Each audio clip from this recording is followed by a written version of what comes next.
भक्तवत्सल भगवान की जय। वृंदावन बिहारी लाल की जय।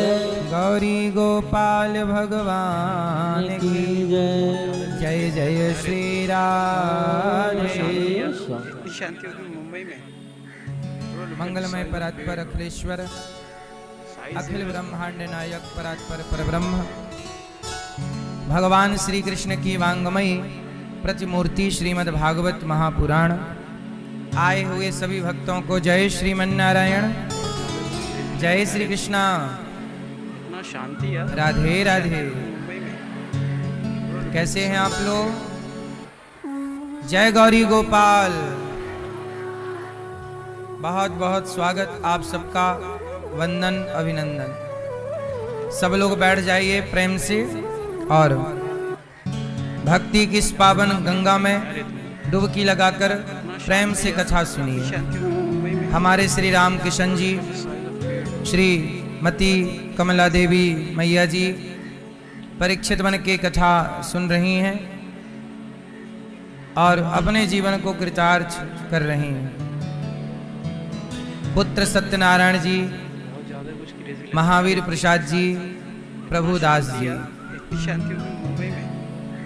बहू सरजू देवी जी, मुनिया देवी जी, गायत्री देवी जी, आप सभी सपरिवार आए और आपने कथा सुनी, इतिहास रचा। सब भाई प्रेम से रह रहे हैं। पवन कुमार, भुवनेश, सूरज, अक्षय जी, रूपदास जी, भाई घनश्याम जी, संतोष देवी जी, चंचल देवी जी, ममता देवी जी, हैदराबाद से आप आए हैं सब लोग।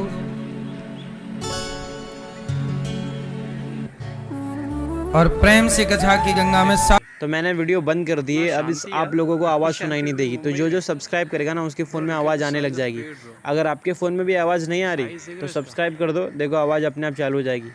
आप जैसे ही सब्सक्राइब करोगे आवाज़ अपने आप आने लगेगी। देखो बहुत से लोगों के फ़ोन में आवाज़ आ रही है। आपके फ़ोन में अगर अभी तक आवाज़ नहीं आ रही तो आपने सब्सक्राइब नहीं किया, सब्सक्राइब कर दो, सब्सक्राइब करो करो करो। परिवार सब लोग डुबकी लगा रहे हैं। शांति होगी मुंबई में। कथा मात्रैक जीवनम, जिसका जीवन कथा बन जाए उसके जीवन में कोई व्यथा रह नहीं जाती। हमारे यजमान परिवार, वैष्णव परिवार, शांति है। श्री राम किशन जी, इनका पूरा परिवार, निश्चित आपके ऊपर भगवान की अहेतुकी कृपा हो गई और ये कृपा सदा भगवान की बनी रहे। अपने बच्चों को भी यही संस्कार दीजिए कि वो भी बड़े होकर पैसा कमाएं और जैसे आपने अपने पिता को भागवत सुनाई ऐसे आपके बच्चे आप लोगों को भागवत सुनवाने लाए। यही संस्कार है परंपरागत। जैसे आप बुढ़ापे में अपने पिता का ख्याल रख रहे हैं ऐसे आपके बच्चे आपका ख्याल रखें। और भागवत यही सिखाती है, यही संस्कार, और आप लोगों ने वो काम किया है। जो माँ बाप अपने बच्चों को भागवत नहीं सुनवाते तो उनके बच्चे भी सेवा नहीं करते, माँ बाप की इज्जत ही नहीं करते। क्योंकि माँ बाप क्या हैं ये स्कूलों में नहीं बताया जाता, ये तो सत्संग में बताया जाता है कि माँ बाप क्या है। माँ बाप क्या है? माता पिता को हमारे सनातन में भगवान का दर्जा दिया गया है। हाँ या ना? माता पिता, मातृदेवो भव, पितृदेवो भव। भगवान का दर्जा हमारे यहाँ माँ बाप को। हमारे यहाँ भगवान कौन है? सनातन में भगवान कौन है? मुसलमानों में उनके अल्लाह मस्जिदों में होते हैं, ईसाइयों के यीशु उनके चर्च में हैं, लेकिन हम सनातनियों के भगवान माता पिता में हैं, पति में हैं, बच्चों में हैं, हर जगह। हाँ या ना? तो हम लोग अपने माँ बाप में ही भगवान का दर्शन करते हैं। इसलिए सनातन की पहली सीख है माँ बाप की सेवा। यही सत्संग सिखाता है। कल आप लोगों ने सुना कि भगवान ने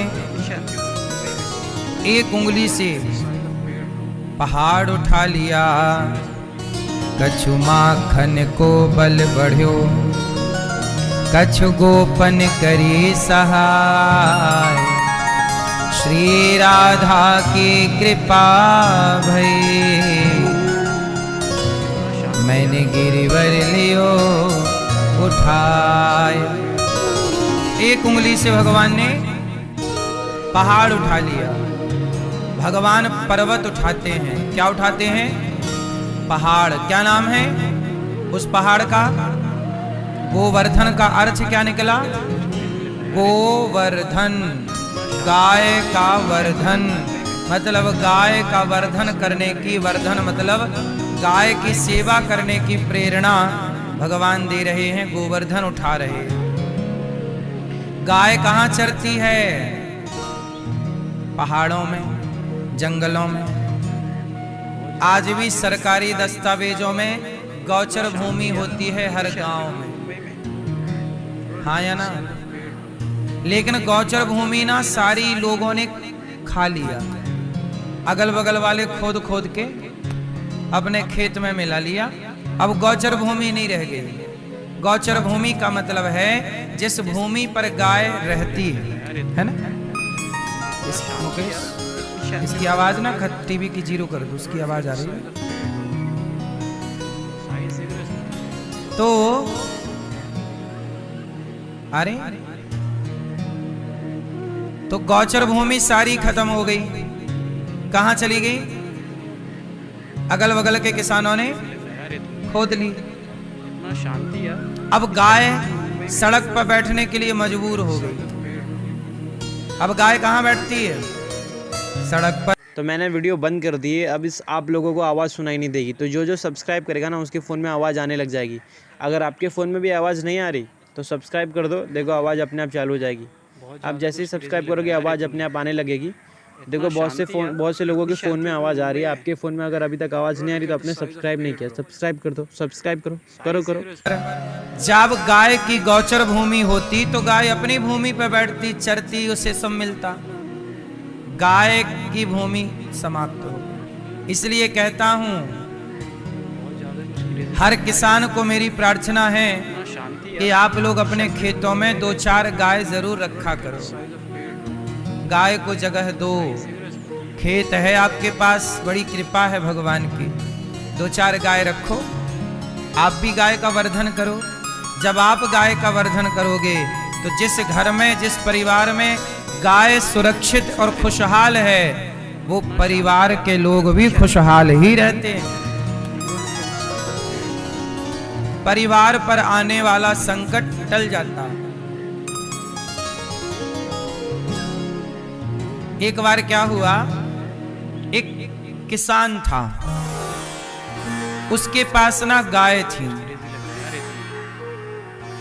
अचानक उसकी एक सुंदर सी गाय जिसकी वो बहुत सेवा करता था, जिस गाय से बहुत प्यार करता था, अकस्मात उस गाय की मृत्यु हो गई। और जवानी में, मतलब 1-2 बार ही उसने बछड़ा बछिया जन्म दिया, 1-2 बार ही ब्याही थी, और वो जवान गाय भगवान के घर चली। तो वो व्यक्ति जो गाय का सेवक था उसने गुरुजी से कहा कि गुरुजी, भगवान ने तो बड़ा गलत किया। क्या गलत किया? बोले मैं जिस गाय से बहुत प्यार करता, ये मेरी बहुत लाडली गाय थी, वो मुझे बहुत प्यार करती थी और कोई बीमारी नहीं, मैं खूब ख्याल रखता था। क्या हो गया मेरी गाय को, क्यों मर गई? तब गुरुजी ने कहा कि बेटा गाय मरी नहीं है। तो क्या हुआ?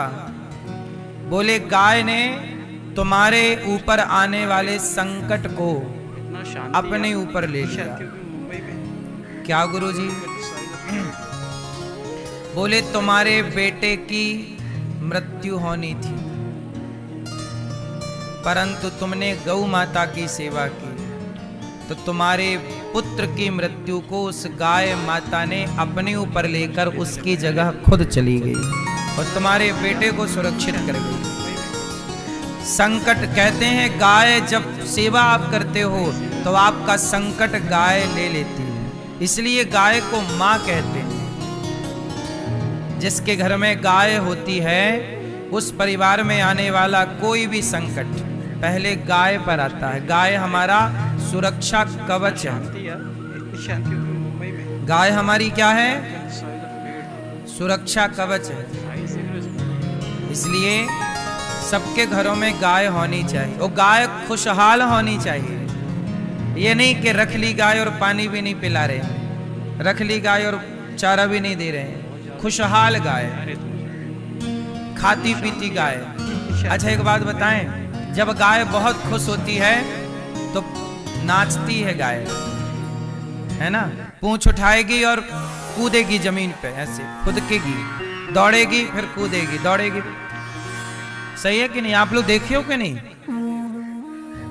गाय नाचती है और जिस घर में गाय नाचती है वहां हर प्रकार की सुख शांति समृद्धि होती है।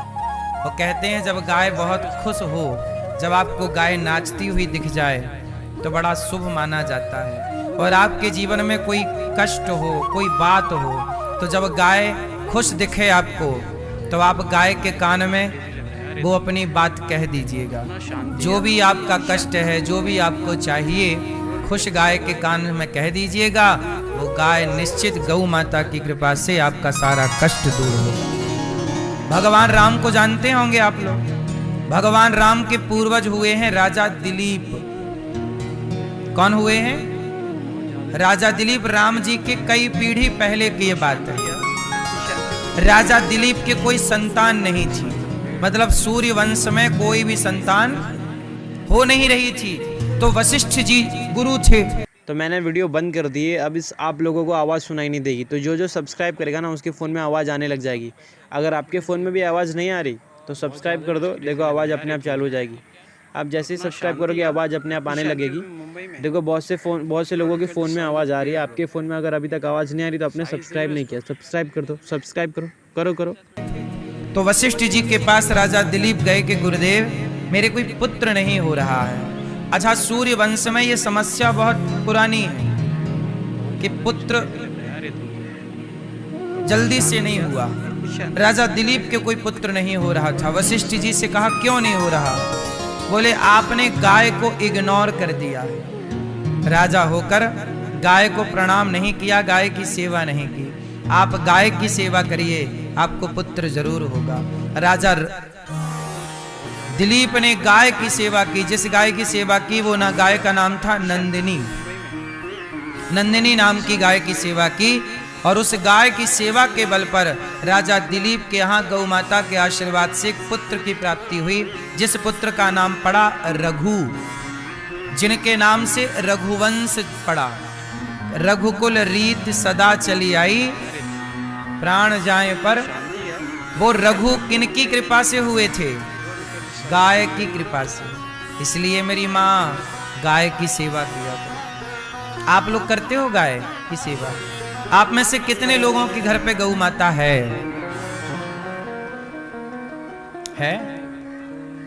बहुत ज्यादा कुछ क्रेजी लग रहा है। आपके घर पे नहीं है मैया?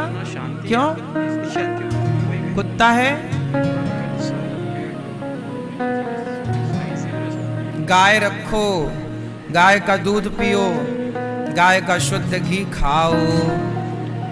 गौरी गोपाल गौशाला में 400 गैया हैं, 450। 125 से ज्यादा नंदी हैं। अभी हम गायों के लिए ही, अब गाय और बढ़ रही हैं, तो गायों के लिए एक बड़ा भूसे का शेड बना रहे हैं, जहाँ साल भर गाय के लिए भूसे का स्टॉक कर सकें। उसके लिए आप सहयोगी बनिएगा, जरूर थोड़ा थोड़ा सहयोग कीजिए। आपके घर पे गाय नहीं है तो कोई बात नहीं, गौरी गोपाल गौशाला में एक गाय आप गोद ले लो और उस गाय की सेवा आप अपनी ओर से किया करो। रोटी भूसा का सहयोग आप किया करो, घर पर नहीं रख सकते तो क्या हुआ, गौरी गोपाल गौशाला में गाय आप अपनी ओर से रख सकते हैं, तो गाय की सेवा करने का पुण्य मिल ही जाएगा। गाय के लिए भूसा का सेट बना रहे हैं, साल भर भूसे का स्टॉक हो सके, उसमें सहयोगी बन जाइएगा। गाय की किसी भी सेवा से जोड़िएगा जरूर अपने आप को। एक स्त्री थी, वो अपने पति को छोड़ के पराये पुरुष के संग रहती, ये कथा है पुराणों की। एक स्त्री थी, वो पराये पुरुष के संग रहती, तो उसके पति को पता लगा कि ये तो मुझे धोखा दे रही है, तो उसने अपनी पत्नी को मायके भेज दिया कि चल तू वहां जा, शायद बुद्धि ठीक हो। मायके गई तो मायके में भी वो अपने आदत नहीं सुधारी, पराये पुरुष में वहां भी पड़ गई चक्कर में। तो माँ बाप को लगा कि मेरी बेटी तो खराब हो गई और इसने नाम खराब कर दिया, तो उसने माँ बाप ने अपनी बेटी को घर से निकाल दिया, चल। और जब निकाला तो उसकी दोस्ती एक वैश्या से हो गई, तो अब वो वैश्या के संग रहने लग गई, तो वो वैश्या के संग ये भी रहने लग गई और दोनों पराये पुरुषों का सेवन करने लग गए। अब हुआ क्या कि वैश्या के पास बहुत पैसा था, तो इसने कहा कि वैश्या ने, अब दोनों सहेली हो गई ना, वैश्या वैश्या दोनों, तो उसने वैश्या, पुरानी वैश्या ने कहा कि बहन मेरे पास पैसा बहुत है और मैं वैश्या हूँ, ना कोई बेटा ना कोई बेटी, ना कोई आगे ना कोई पीछे, ना कोई हंसने के लिए ना कोई रोने के लिए, पैसा बहुत है भाई, वैश्याओं के पास बहुत पैसा है, क्या करूं। तो ये जो थी ना, जिसको पिता ने भगा दिया और पराये पुरुष के चक्कर में, तो इसने कहा कि बहन तू ऐसा कर, तू इस पैसे से ना समाज की सेवा कर, जो भूखे प्यासे हैं अन्नदान कर, सेवा कर, सेवा करेगी तेरा पैसा सही से, और जरूरतमंद को रोटी मिल जाएगी, कपड़े दे, रोटी दे, सब सेवा कर। वैश्या को उसकी बात अच्छी लगी और इसने वैश्या को सेवा करने की प्रेरणा दे दी, और वैश्या ने अपना पूरा धन सेवा में लगा दिया। अब सेवा में लगा दिया, अब वैश्या सेवा करने लग गई, सेवा करते करते करते करते उसका धन समाप्त की ओर है, और अब उसका जीवन भी लगभग, वो जितना सेवा कर रही उसका धन ठीक ठाक चलता जा रहा, खत्म नहीं हो रहा अभी है।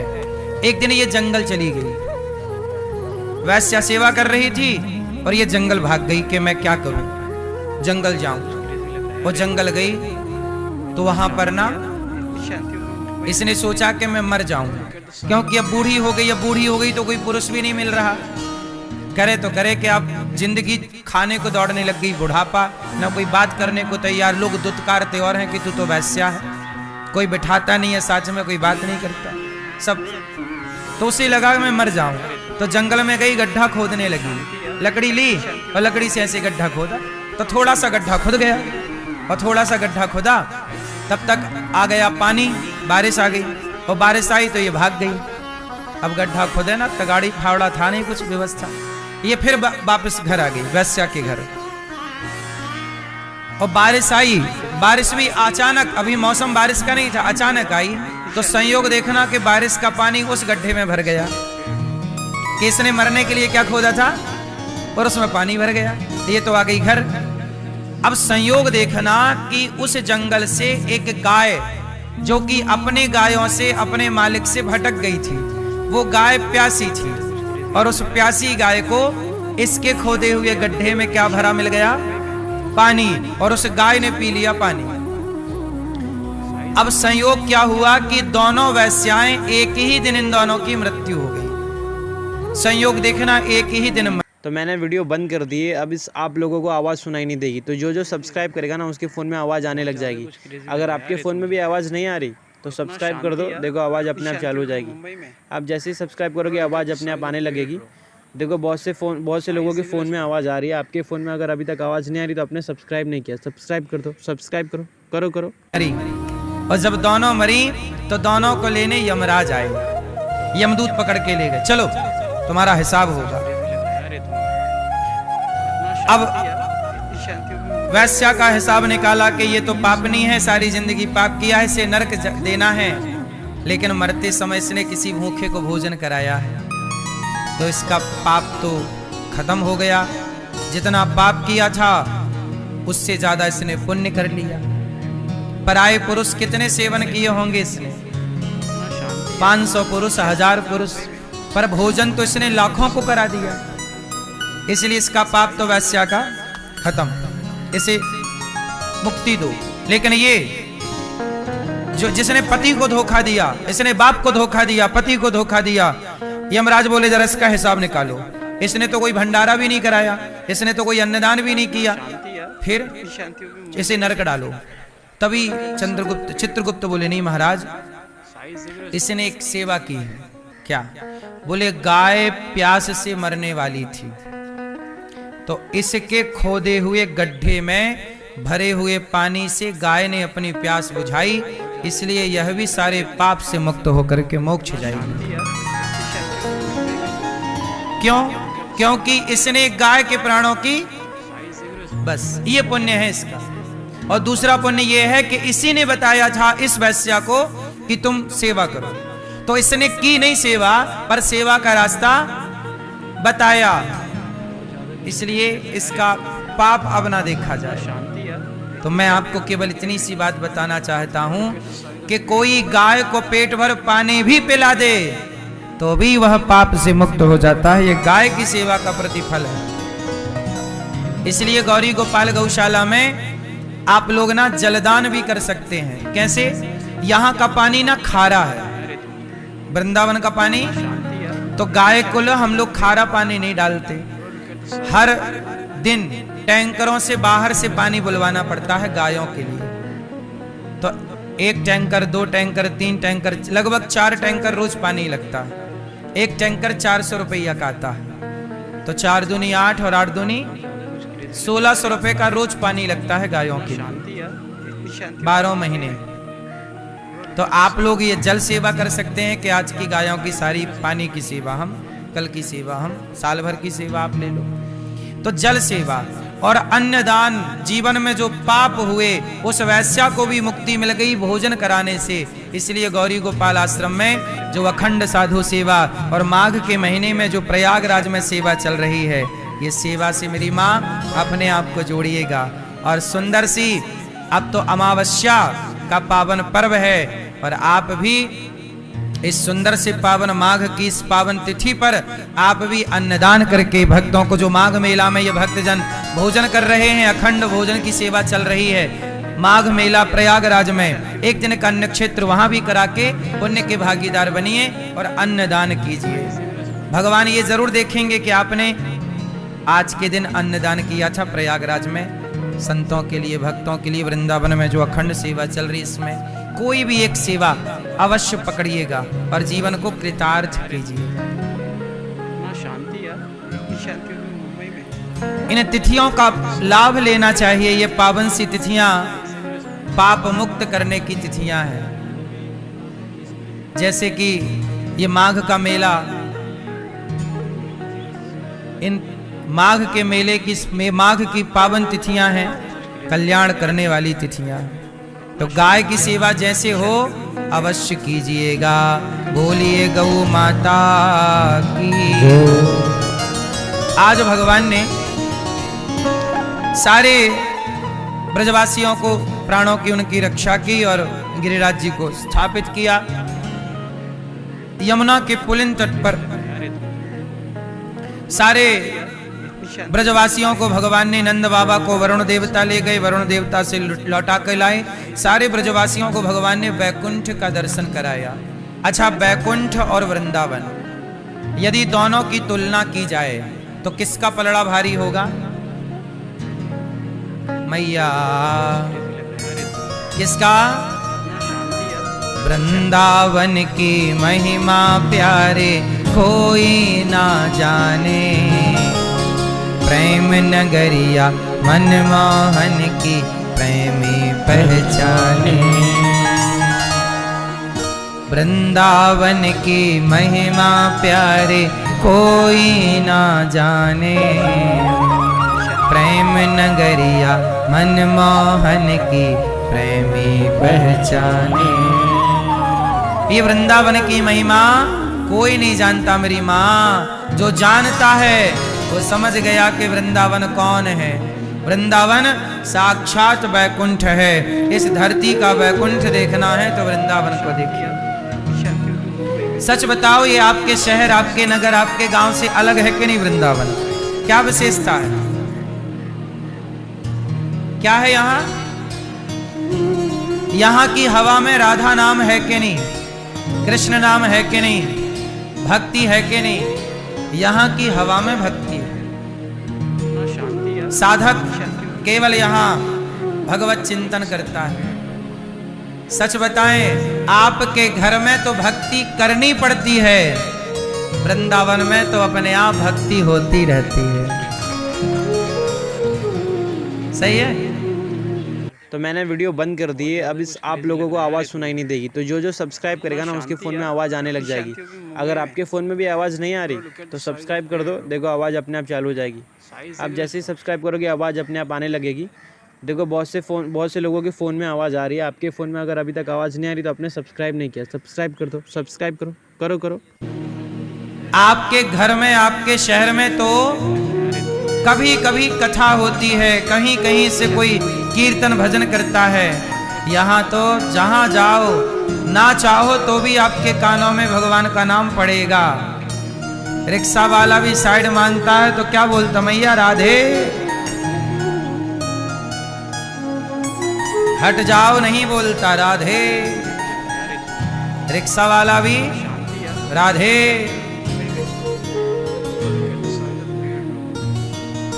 तो ये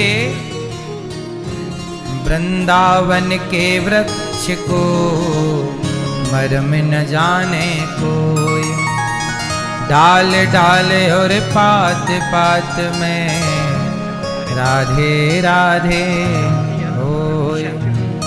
यहाँ भगवान की चतुर्थ पटरानी आज भी हैं, जिन्हें यमुना मैया कहते हैं। यमुना जी भगवान की चौथी पत्नी है और वो आज भी हैं। तो वृंदावन में आज भी निधि वन है, जहां भगवान आज भी रास रचाते हैं। आज भी भगवान का हम लोग वृंदावन में ऐसा अनुभव करते हैं कि प्रभु की गोद में हैं हम। ये वृंदावन मतलब जो हैं सब प्रभु की गोद में हैं। वृंदावन से दूर होते हैं तो ऐसा लगता है कि भगवान से दूर हो गए, और वृंदावन आते ही ऐसा लगता है कि प्रभु की गोद में आ गए। ये विशेषता है। अब आप लोग तो देखो, बिहारी जी ने कृपा की 7 दिन के लिए आपको बुलाया और आप आए, पर आप लोग आते रहिएगा। वृंदावन को विसारिएगा मत, भूलिएगा मत। धाम 4 चीजें हैं, नाम, रूप, लीला, धाम। या तो भगवान के नाम का आश्रय ले लो, श्रीमन्नारायण, श्री कृष्ण, राधा राधा, कृष्ण कृष्ण। नाम जपो, नाम। रूप, भगवान के रूप माधुर्य को हृदय में बसाओ और भगवान के बाल रूप का दर्शन करो भाव से। कैसे हैं सुंदर कन्हैया, उनकी सुंदर सी मुखमंडल, सुंदर सी घुंघराले बाल, सुंदर सी अलकें, सुंदर सी पलकें, सुंदर सा स्वरूप। तो भगवान का नाम, या तो नाम जपो या भगवान के रूप का आनंद। बिहारी जी की छवि को मन मंदिर में बसा लो, भगवान श्रीमन्नारायण की छटा को मन मंदिर में बसा लो और दिन भर उन्हीं का स्मरण करो। ऐसा मानो कि वो मेरे पास हैं। तो नाम, रूप, या तो नाम का आश्रय लो या रूप का, या लीला, या तो भगवान की कथाएं सुनना सीख लो। सदा लीला, भगवान की लीलाओं का रसपान करते रहो। लीला, भगवान की कथाएं नित्य सुनो, आदत बना लो। आदत होनी, जैसे शराबी को शराब की आदत लग गई है, गंजेड़ी को गांजा की आदत लग गई है, आपको भी भगवान की कथा की आदत लगनी चाहिए। तो नाम का आश्रय, रूप का आश्रय, लीला का आश्रय। नाम, रूप, लीला। और चौथा है धाम। यदि नाम मिला तो अच्छा, रूप मिला तो अच्छा, लीला मिली तो अच्छा, लेकिन एक बात बताएं, चौथा है धाम।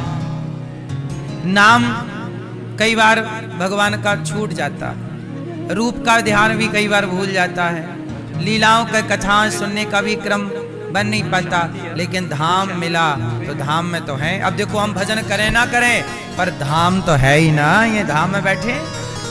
चाहे हम भक्ति करें ना करें पर धाम तो मिला मिलाया है। तो धाम नाम रूप लीला धाम चारों में से एक भी का आश्रय कोई ले तो वह कल्याण को पाएगा। इसलिए धाम की बड़ी महिमा। मरना भला है दूर का, कहां मरो कहां मरो, मरना भला है दूर का, जहां न अपना कोय, पशु पक्षी भोजन करें, कोट यज्ञ फल होए। पहले के लोग कहते थे घर पे ना मरो, कहां मरना चाहिए? घर पे मरोगे घर वाले मरने ही नहीं देंगे, घर वाले मरने नहीं देते। आप मरने के लिए तैयार पड़े हैं कि गांव वाले, घर वाले, परिवार वाले आएंगे और आपको हिलाएंगे, पहचानो पहचानो हमें पहचानो। कोई कंधा पकड़ के, कोई हाथ पकड़ के, कोई पांव पहचानो हमें पहचानो, हमें हमें सब लोग यही कहते हैं हमें पहचानो। बोलो हाँ हमें पहचानो। कोई ना कहता उस समय की भगवान को पहचानो, वो तो आपका ये दास अनिरुद्ध कह रहा कि भगवान को पहचान लो, क्योंकि दुनिया तो ये कहेगी हमें पहचानो, और ये दास कह रहा भगवान को पहचानो। जगत को पहचानोगे कुछ ना होगा। ये दुनिया वाले ना, आपको क्या लगता है आपके मरने में लोग रोएंगे? रोना भी इनका नाटक है। बोलो हाँ सही है कि नहीं? आप लोग भी तो कितनों के मरने में गए, रो रो के आ गए, नहीं? क्या फर्क पड़ा आप लोगों को? ऐसे ही आप मरोगे, लोग रो के चले जाएंगे, क्या फर्क पड़ता है? और आजकल तो बड़ा बदलता हुआ जमाना है। सास मर जाए तो बहू रोती है, पड़ोसन बढ़िया धर्म निभाती है लेकिन चाय बना के ले आती है, बहन ठंडी हो रही है, चाय पी लो। सास मरी पड़ी है, बहू जाके चाय पी रही है, और चाय जब हो गई बम तो फिर हो गया शांति यार, इतनी शांति होगी मुंबई में। Bro, look at the size of पेड़ bro। सही है कि गलत है? हमें सब पता है। चाय पी पी के रोती हो आप लोग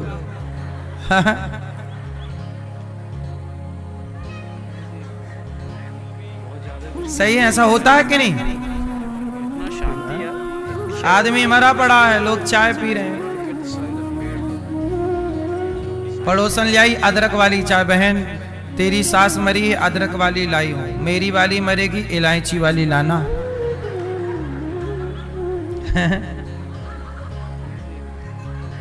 बहुत ज्यादा कुछ क्रेजी लग रहा है यार ये तुम। तो ये भी एक व्यवहार है कि तेरी सास के मरने में हम चाय देने आएंगे, हमारी सास मरेगी तो ये व्यवहार चल रहा।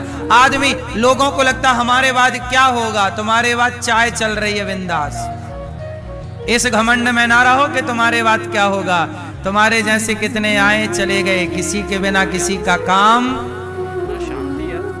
ये संसार भगवान चला रहे हैं, कोई हम और आप थोड़ी चला रहे हैं। इसलिए मेरी माँ ये भूल मत करना कि हमारे बाद क्या होगा। इसलिए कहता हूँ जिंदगी जी ली हो आप लोगों ने, समय से अपने मरने की तैयारी में लग जाओ। आप लोगों ने कोई तैयारी की कि नहीं? नहीं। 60 साल के बाद पूरा जीवन बेटा बेटी का ब्याह कर दो। जब बेटी और बेटे का ब्याह हो जाए, वो पांव पे खड़े हो जाएं, तो अपना चित्त अपना मन पूर्ण समर्पण भगवान को कर देना। बची हुई सारी सांसें भगवान के नाम कर दो और ईश्वर का चिंतन करना, वहीं से कल्याण होगा। वहीं चित्त लगाओ। बोलो हाँ। एक बात बताएं भैया, आप लोग 1 किलो सोना कितने साल में खरीद लोगे? कितना कमाते हो कि 1 किलो सोना खरीदने के लिए आपको कितने साल चाहिए? ये चश्मा वाले भैया बताएंगे। आपको 1 किलो सोना खरीदना हो तो कितना साल लगेगा? कितना महीना लगेगा? बहुत ज़्यादा कुछ क्रेजी लग रहा है यार। It's पीछे वाले बताएंगे हमारे। शांति यार। कितना? मुंबई में पूरी 2 साल, 4 साल, 6 साल। तो मैंने वीडियो बंद कर दी है। अब इस आप लोगों को आवाज़ सुनाई नहीं देगी। तो जो जो सब्सक्राइब करेगा ना उसके फ़ोन में आवाज़ आने लग जाएगी। अगर आपके फ़ोन में भी आवाज़ नहीं आ रही तो सब्सक्राइब कर दो, देखो आवाज़ अपने आप चालू हो जाएगी। आप जैसे ही सब्सक्राइब करोगे आवाज़ अपने आप आने लगेगी। देखो बहुत से लोगों के फ़ोन में आवाज़ आ रही है। आपके फ़ोन में अगर अभी तक आवाज़ नहीं आ रही तो आपने सब्सक्राइब नहीं किया, सब्सक्राइब कर दो, सब्सक्राइब करो करो। क्यों भैया? ओ लाला, आपको 1 किलो सोना कमाने में कितना टाइम लगेगा? कितना साल, कितना महीना, कितना दिन? बहुत ज़्यादा कुछ क्रेजी लग रहा है यार। 50 साल। इतनी शांति होगी मुंबई में। इतने स्लो चल रहे हो।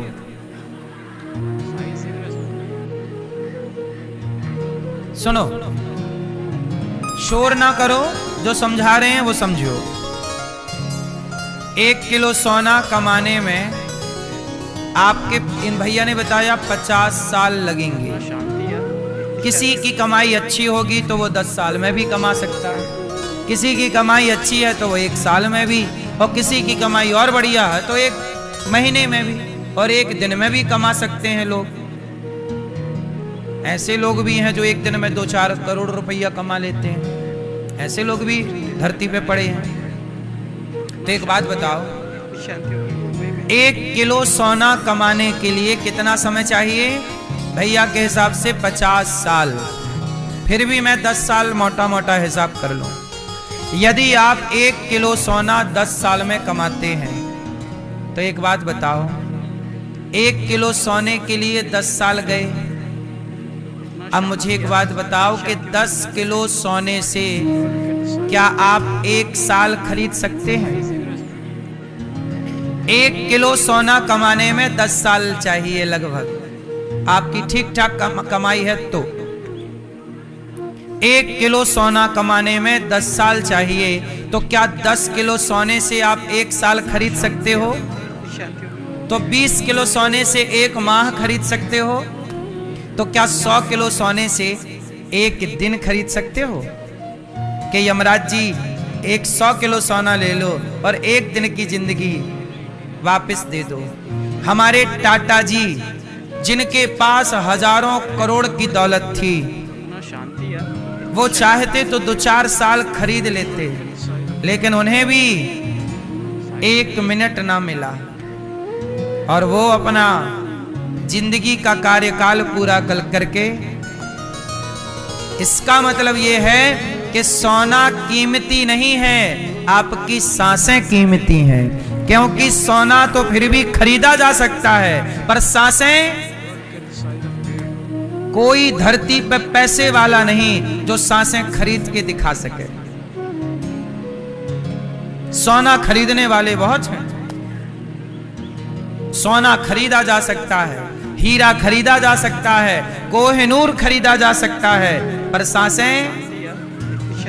इसलिए मेरी माँ अनमोल सांसें हैं। इसलिए कहता हूं कि बचा हुआ जीवन, बची हुई सांसें, एक एक सांस करोड़ों की है आपकी। प्रत्येक सांस भगवान के चरणों में समर्पित हो। हर सांस प्रभु के स्मरण में जाए, हर क्षण भगवान के चिंतन में लगे। वही धन है। जो समय भगवान को आप देते हैं वही समय दौलत बन जाता है। मीराबाई क्या कहती हैं?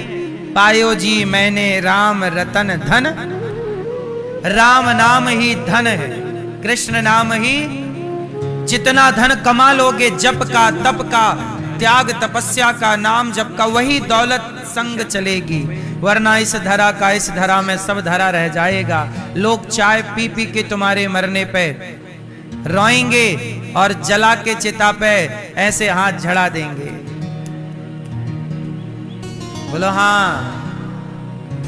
चिता पे जलने के बाद लोग हाथ झड़ा के चले आएंगे। तुम्हारे जैसे कितने शमशान की राख बनके उड़ गए। हाँ या ना? इसलिए मेरी माँ पुण्य की कमाई कर लेना। भगवान से प्रेम कर लेना, दौलत यही है।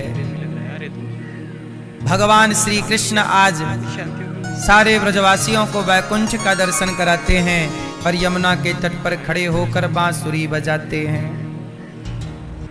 तो मैंने वीडियो बंद कर दी है, अब इस आप लोगों को आवाज़ सुनाई नहीं देगी। तो जो सब्सक्राइब करेगा ना उसके फ़ोन में आवाज़ आने लग जाएगी। अगर आपके फ़ोन में भी आवाज़ नहीं आ रही तो सब्सक्राइब कर दो, देखो आवाज़ अपने आप चालू हो जाएगी। अरे तुम आप जैसे ही सब्सक्राइब करोगे आवाज़ अपने आप आने लगेगी। इतनी शांति देखो बहुत से लोगों के फ़ोन में आवाज़ आ रही है, आपके फ़ोन में अगर अभी तक आवाज़ नहीं आ रही तो आपने सब्सक्राइब नहीं किया, सब्सक्राइब कर दो, सब्सक्राइब करो। निशम्य गीतं तदनंगवर्धनम् ब्रजश्रियः कृष्णगृहीत मानसा आजग्मुरन्योन्यमलक्षितोद्यमा स यत्र कान्तो जविलोलकुण्डला निशम्य गीतं तदनंगवर्धनम् ब्रजश्रियः कृष्णगृहीत मानसा निशम्य गीतम तदनंगवर्धनम। आज भगवान ने बांसुरी बजाई, सारी गोपियों को बुलाया, राधा, ललिता, विशाखा, चंपकलता, तुंगविद्या, सुदेवी, आओ, सबको बुलाया। सारी सखियां काम धाम छोड़कर आज भगवान के आवाहन में आ रही हैं। सखी आज भगवान गोपियों को बुला रहे हैं। जब भक्त भगवान को बुलाता है वो भक्ति है, लेकिन जब भक्त भगवान को बुलाए वो भक्ति है, और जब भगवान भक्त को बुलाएं वो भक्ति की पराकाष्ठा है, परिपक्वता है। आज गोपियां काम कर रही हैं। दुहंत्यो भी अयो काश्चित दोहम हित्वा समुत्सुका।